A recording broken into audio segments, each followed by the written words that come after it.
Thị trấn biển Santa Cruz, California, từng là một ốc đảo yên bình với vẻ đẹp thiên nhiên thơ mộng, giờ đây đã trở thành điểm đến yêu thích của giới thượng lưu thung lũng Silicon. Nhưng vào đêm 22 tháng 1 năm 2013, sự yên bình ấy bị phá vỡ trên chiếc du thuyền hạng sang mang tên Escape. Forrest Hayes, một giám đốc cấp cao của Google, được phát hiện đã qua đời do sốc mai thúy. Sự ra đi của ông để lại vô số câu hỏi. Điều gì đã thực sự xảy ra trong đêm định mệnh đó? Liệu đây chỉ là một tai nạn đáng tiếc, hay đằng sau là những bí mật đen tối ẩn giấu dưới lớp hào nhoáng của thung lũng Silicon? Các bạn đang theo dõi kênh Văn Tùng Siêu Kỳ Án và mình là Tấn Khoa. Hôm nay, chúng ta sẽ cùng nhau đi sâu vào vụ án bí ẩn này, tìm hiểu về những góc khuất xung quanh vụ án của Forrest Hayes. Đừng quên nhấn like, subscribe và bật chuông thông báo để không bỏ lỡ bất kỳ video nào từ Văn Tùng Siêu Kỳ Án nhé. Cảm ơn các bạn. Forrest Hayes, sinh năm 1962 tại Dearborn, Michigan, là minh chứng sống cho giấc mơ Mỹ. Bắt đầu sự nghiệp tại Ford Motor Company ở quê nhà. Ông dần vươn tới đỉnh cao của ngành công nghệ khi chuyển đến California, làm việc cho Sun Microsystems, Apple và cuối cùng là Google. Tại đây, ông giữ một vị trí cấp cao trong một cơ sở nghiên cứu bí mật, nơi các ý tưởng tưởng chừng không thể được hiện thực hóa. Cụ thể, Hayes làm việc tại Google X, nơi sản sinh những dự án đột phá như kính thông minh Google Glass và xe tự lái. Ông là một nhân tố quan trọng đứng sau thành công của các dự án này.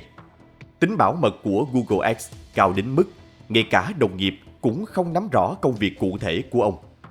Ở tuổi 51, Hayes là một người có tầm ảnh hưởng với khối tài sản đáng kể, bao gồm một biệt thự trị giá 3 triệu đô la tại khu dân cư cao cấp ở Santa Cruz. Nổi bật tại bến du thuyền sang trọng là Escape, chiếc du thuyền dài 14 mét của ông với vị trí lãnh đạo trong ngành công nghệ. Không ngạc nhiên khi Hayes trang bị cho Escape các công nghệ tiên tiến trị giá khoảng 200.000 đô la, bao gồm hệ thống an ninh hiện đại với camera độ phân giải cao. Du thuyền Escape, nơi Hayes tìm kiếm sự bình yên giữa áp lực cuộc sống, đã trở thành địa điểm xảy ra bi kịch. Đêm 22 tháng 11 năm 2013, ông không trở về nhà. Vợ ông lo lắng đã liên lạc với thuyền trưởng quản lý du thuyền. Khi đến nơi, thuyền trưởng phát hiện Hayes đã tử vong. Cảnh sát kết luận ban đầu nguyên nhân là sốc mai thúy, dựa trên dấu vết tiêm trên tay nạn nhân. Nhưng việc không tìm thấy chất cấm tại hiện trường cùng 2 ly rượu dang dở đã dấy lên nghi vấn. Đây có thực sự chỉ là một tai nạn? Ai đã ở cùng ông trong đêm định mệnh ấy? Mở rộng điều tra, cảnh sát tiến hành rà soát nhật ký cuộc gọi, lịch sử duyệt web và các mối quan hệ của Forrest Hayes. Ngoài vợ, Hayes còn thường xuyên liên lạc với nhiều gái gọi cao cấp thông qua một website hẹn hò trực tuyến chuyên dành cho những người tìm kiếm mối quan hệ kiểu Sugar Daddy, Sugar Baby.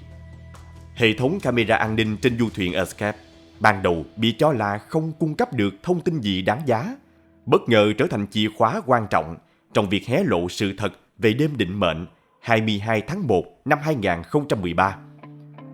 Hình ảnh ghi lại cho thấy một người phụ nữ trẻ đã mang chất cấm lên du thuyền, tự tiêm cho mình và cũng tiêm cho Hayes. Mặc dù cô ta luôn quay lưng về phía camera, nhưng những hình xăm đặc biệt trên cơ thể đã khiến cô không thể che giấu danh tính. Ngay sau khi tiêm, Hayes rơi vào hôn mê. Người phụ nữ cố gắng đánh thức ông bằng cách vỗ vào mặt và gọi tên, nhưng không thành. Thay vì gọi ngay cấp cứu 911, cô dành hơn 7 phút để xóa dấu vết, thu dọn dụng cụ và lau sạch dấu vân tay. Kết quả xét nghiệm độc tố cho thấy Hayes đã sử dụng chất cấm. Từ lịch sử trò chuyện của Hayes trên website hẹn hò, cảnh sát nhanh chóng khoanh vùng nghi phạm và xác định người phụ nữ trong đoạn video là Alex Tickelman, 26 tuổi, một người mẫu đầy tham vọng. Những hình xăm đặc trưng trên cơ thể cô hoàn toàn khớp với hình ảnh trong video an ninh, giúp cảnh sát hoàn tất quá trình điều tra và thu thập bằng chứng. Lo ngại Alex Tickelman sẽ rời khỏi Santa Cruz, các nhà điều tra bắt đầu theo dõi cô trên mạng xã hội. Để tránh nguy cơ cô đào tẩu, họ quyết định tiếp cận Alex thông qua chính trang web hẹn hò mà Hayes từng sử dụng. Theo phóng viên Stephen Baxter, khi Alex chia sẻ trên Facebook kế hoạch quay trở về Georgia, cảnh sát đã nhanh chóng hành động. Họ tạo một hồ sơ giả trên Seeking Arrangement, đóng vai một khách hàng tiềm năng và bắt đầu tiếp cận cô. Một thám tử dưới mật danh Sebastian đã dựng nên một câu chuyện giả hoàn hảo về thân thế của mình, liên tục gửi email và tin nhắn để thuyết phục Alex đồng ý tham gia một cuộc hẹn. Họ giăng bẫy bằng cách hứa hẹn một khoản tiền lớn và dịch vụ xa hoa. Để tăng tính thuyết phục, cảnh sát chuyển một khoản tiền vài trăm đô la vào tài khoản của Alex, kèm theo lời hứa sẽ trả thêm ít nhất 1.000 đô la khi gặp mặt. Alex Tickelman thậm chí còn tỏ vẻ không hài lòng với số tiền được đề nghị, nhấn mạnh rằng nhiều khách hàng của cô trả gấp đôi.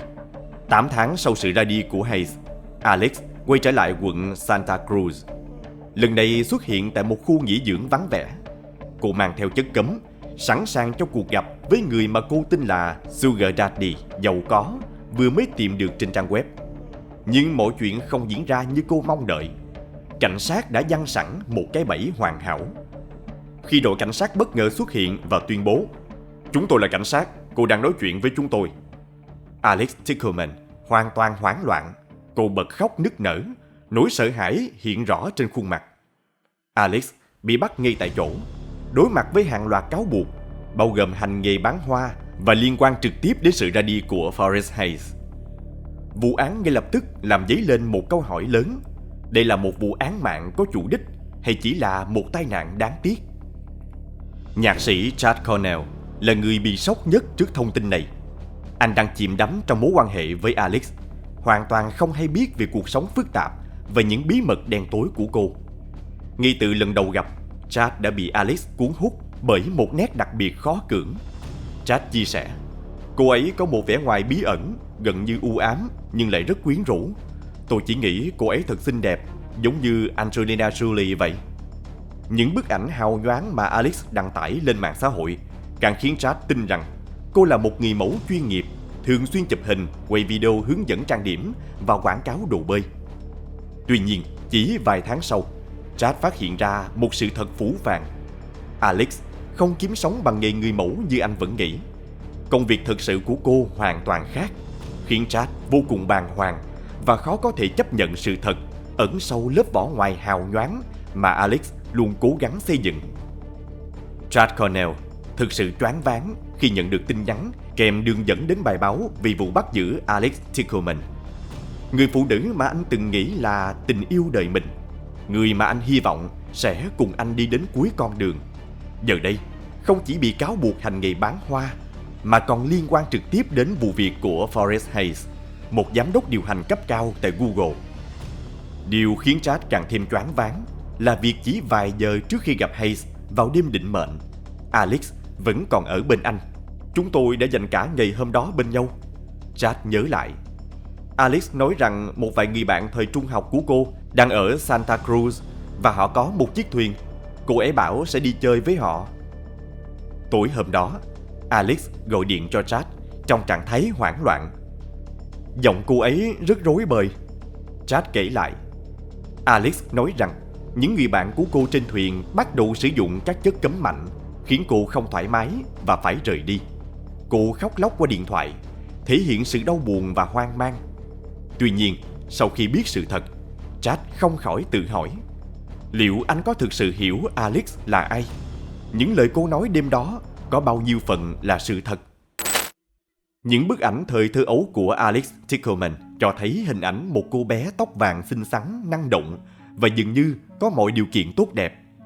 Cô lớn lên cùng chị gái Monica, người sau này trở thành một cố vấn đầu tư thành công trong một gia đình khá giả. Cha của Alex, Bart Tickelman, là CEO của một công ty công nghệ và cũng là một tay chơi poker cừ khôi, từng giành chiến thắng tới 400.000 đô la trong các ván bài với những cao thủ hàng đầu thế giới. Alex trải qua thời niên thiếu ở vùng ngoại ô Atlanta. Cô yêu thích thể thao và bộc lộ năng khiếu viết lách từ sớm. Bạn bè miêu tả cô là một cô gái thông minh, sâu sắc và đầy tiềm năng. Tuy nhiên, bên cạnh những phẩm chất nổi bật, Alex cũng phải đối mặt với những khó khăn không nhỏ. Các mối quan hệ tình cảm của cô thường xuyên gặp trắc trở. Cô mắc chứng rối loạn ăn uống và nghiêm trọng hơn, bắt đầu sa vào con đường nghiện ngập. Trước tình trạng ngày càng đáng lo ngại của con gái, cha mẹ Alex đã nỗ lực tìm kiếm sự trợ giúp. Cuối cùng, họ quyết định gửi cô đến trường Hyde ở Maine, nơi nổi tiếng với các chương trình chăm sóc và hướng dẫn thanh thiếu niên vượt qua khủng hoảng. Bước sang tuổi đôi mươi, Alex chuyển đến San Francisco và bắt đầu làm việc tại các câu lạc bộ thoát y nổi tiếng như Larry Flynt's Hustler và The Condor. Tại đây, cô chìm đắm trong cuộc sống về đêm, một thế giới đầy cám dỗ nhưng cũng tiềm ẩn nhiều rủi ro.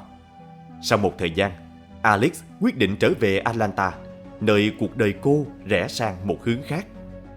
Giữa những thăng trầm trong cuộc sống, Alex gặp Dean Riopelle, một người đàn ông lớn tuổi hơn cô rất nhiều. Dean yêu Alex say đắm và thậm chí có ý định kết hôn với cô. Mối quan hệ tưởng chừng sẽ có một cái kết hạnh phúc. Nhưng bi kịch đã xảy ra vào tháng 9 năm 2013. Trong cơn hoảng loạn, Alex gọi cảnh sát. Tôi không biết nữa, tôi nghĩ bạn trai tôi đã sốc thuốc hay gì đó.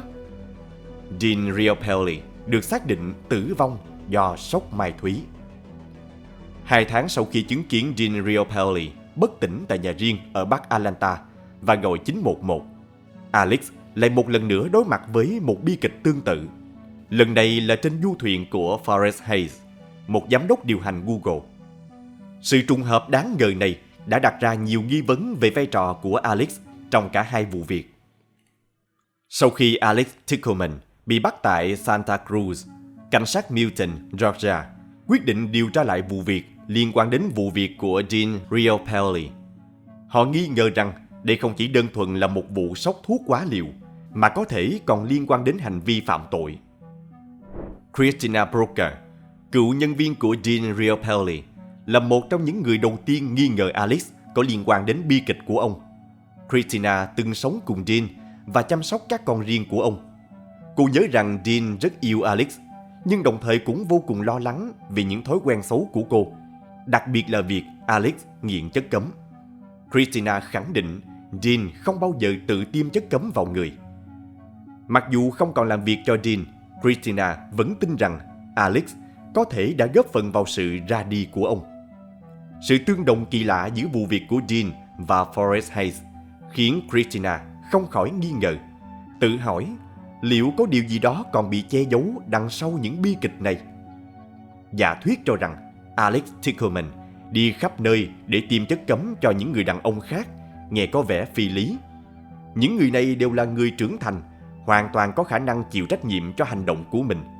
Tuy nhiên, câu chuyện không dừng lại ở đó. Todd, một doanh nhân ở Atlanta và cũng là bạn thân của Alex, đã lên tiếng về mối quan hệ giữa cô và Dean Riopelle.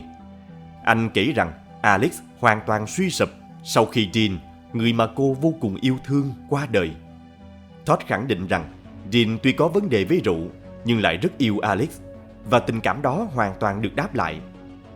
Todd chia sẻ, nếu Dean còn sống, anh ấy chắc chắn sẽ là người đầu tiên bảo lãnh cho Alex ra tù và sẽ rất đau lòng khi thấy mọi người đối xử với cô ấy như vậy. Theo Todd, Dean đã rất quyết tâm giúp Alex cai nghiện.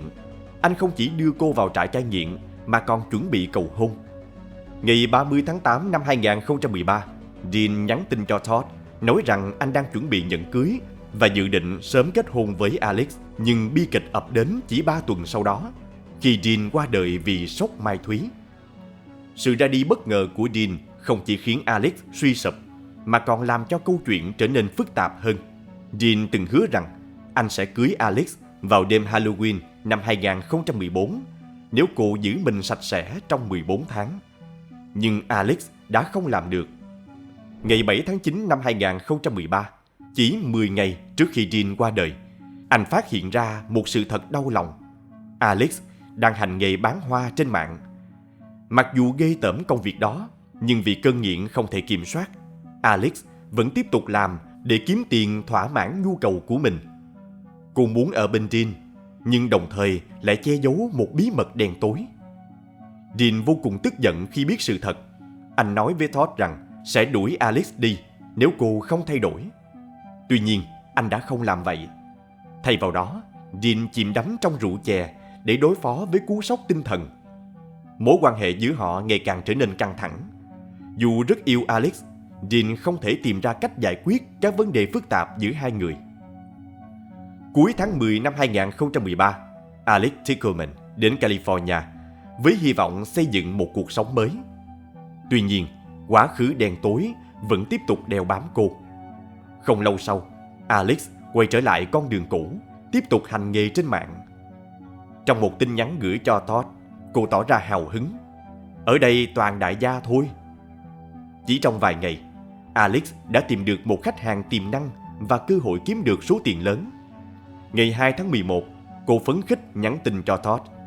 Mình vừa gặp một anh chàng tuyệt vời. Alex tiếp tục kể với Todd về cuộc hẹn sắp tới.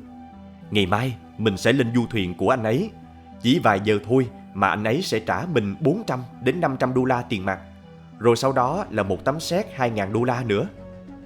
Những lời này lập tức khiến Todd nhận ra người mà Alex đang nhắc đến chính là Forrest Hayes. 3 tuần sau, vào ngày 22 tháng 11, Alex xuất hiện trên du thuyền của Forrest.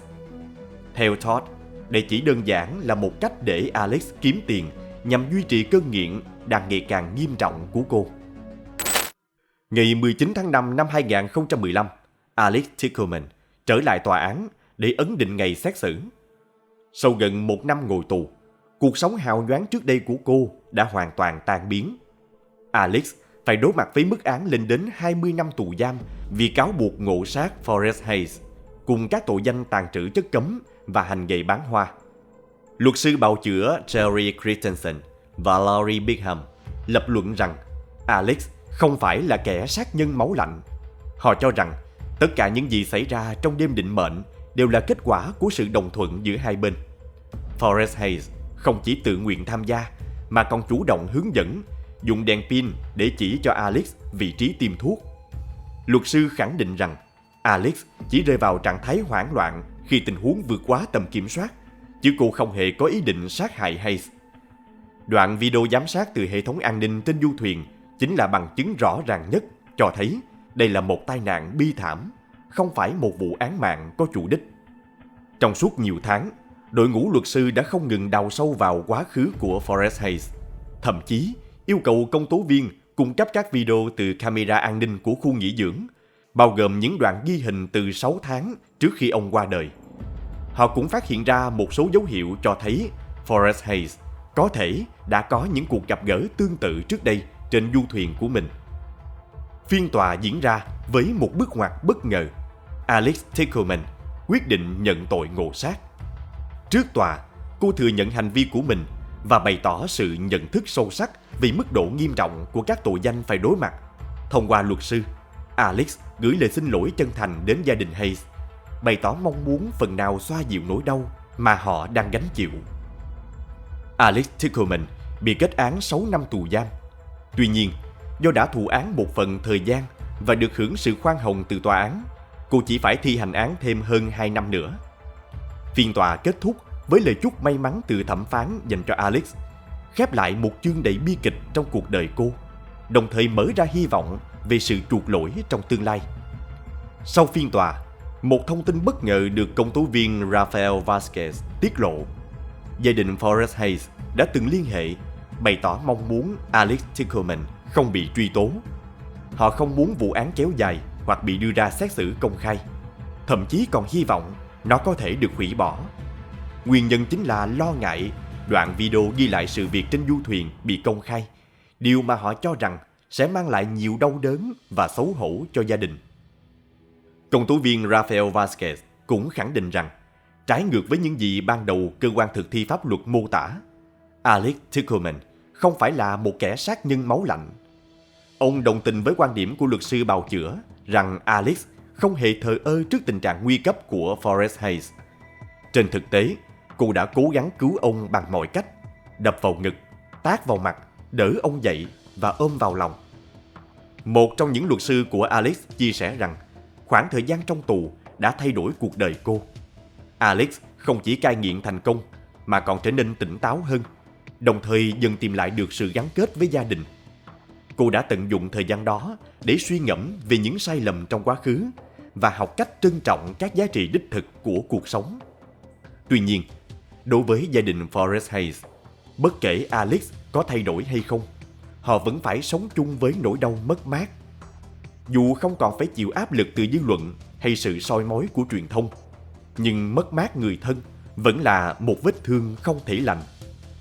Câu chuyện của Alex Tickelman với những tình tiết phức tạp và khó lường không chỉ là một bi kịch cá nhân, mà còn là lời cảnh tỉnh về sức mạnh của những quyết định sai lầm và hậu quả không thể lường trước.